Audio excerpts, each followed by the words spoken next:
बंगाल में एसआईआर पर चुनाव आयोग सख्त है। डीजीपी और कमिश्नर को जारी किए गए कड़े निर्देश। सीईसी की उपद्रवियों को सीधी चेतावनी है, कानून हाथ में लिया तो खैर नहीं। सुप्रीम कोर्ट के आदेश के बाद एक्शन में है चुनाव आयोग। कानून व्यवस्था बनाए रखने के आदेश दिए गए हैं। जिला कलेक्टर्स और एसपी को विशेष आदेश दिए गए हैं। प्रदीप कुमार हमारे साथ, हमारे एसोसिएट एडिटर लगातार बने हुए हैं। प्रदीप जी, एसआईआर के मुद्दे पर बंगाल में घमासान और अब सुप्रीम कोर्ट के इंटरवीन के बाद मामला और भी ज्यादा गर्माता हुआ।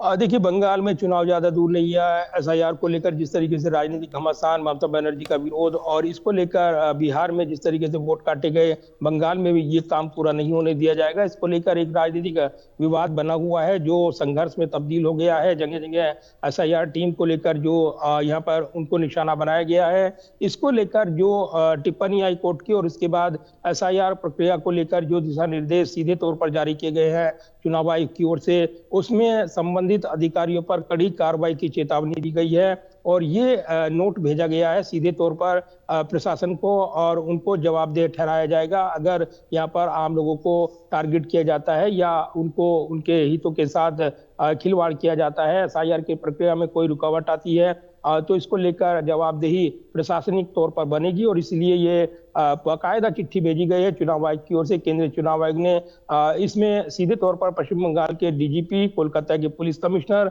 और सभी जो डिस्ट्रिक्ट कलेक्टर हैं, बाकी सभी पुलिस कमिश्नर और सभी एसपी को एसआईआर के दौरान सख्त कानून व्यवस्था बनाए रखने के निर्देश दिए हैं। इसी के साथ जो मुख्य चुनाव आयुक्त हैं ज्ञानेश कुमार, उन्होंने पश्चिम बंगाल के सभी नागरिकों को ये भरोसा दिया है कि किसी को भी कानून हाथ में लेने की इजाजत नहीं दी जाएगी। ऐसे सभी मामलों में सख्त कार्रवाई की जाएगी। तो बंगाल एसआईआर को लेकर ये जो चुनाव आयोग का रुख है, ये कहीं ना कहीं सीधे तौर पर अब कड़े रुख में तब्दील हो गया है और चूंकि अदालत की टिप्पणी के बाद इसका हवाला देते हुए चुनाव आयोग ने सीधे तौर पर ये एक्शन लिया है, तो कहीं ना कहीं राज्य सरकार पर दबाव बढ़ाएगा, ये कहा जा रहा है। क्योंकि जो पश्चिम बंगाल सरकार है वो केंद्र पर ये बड़े आरोप लगा रही है, केंद्रीय एजेंसियों का दुरुपयोग, और इसलिए वहां पर ये प्रक्रिया अपनाई जा रही है। इधर केंद्र सरकार कह रही है कि घुसपैठियों को बख्शा नहीं जाएगा, अगर उनको संरक्षण मिल रहा है तो फिर वो उसका विरोध क्यों नहीं किया जाए, और इसीलिए प्रक्रिया जो है पारदर्शी है। तो इसको लेकर एक गतिरोध बना हुआ है। रजना, चलिए, बहुत बहुत शुक्रिया प्रदीप जी फिलहाल इस जानकारी